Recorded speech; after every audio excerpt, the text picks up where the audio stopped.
আসসালামু আলাইকুম ভিউয়ার্স, আজকে কিন্তু চলে আসলাম এই যে দেখেন কিরণ মোটরসে। এই কিরণ মোটরস হচ্ছে যে বড়র স্কুল থেকে একটু সামনে আসলেই আপনারা এখানে কিরণ মোটরস দেখতে পাবেন। তো এখানে আপনারা আমি এখন যাচ্ছি, এখানে দেখেন মোবাইলের হিউজ পরিমাণ কালেকশন আছে।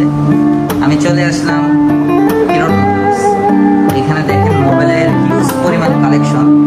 এই মোবাইলগুলো কিন্তু আমার পালসারে আমি ইউজ করি।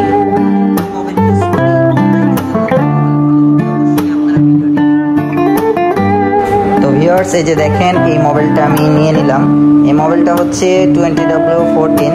আপনারা যারা প্রতিনিয়ত প্রতিদিনই বাইক রাইড করেন তাদের জন্য এই মোবাইলটা হবে বেস্ট। 20W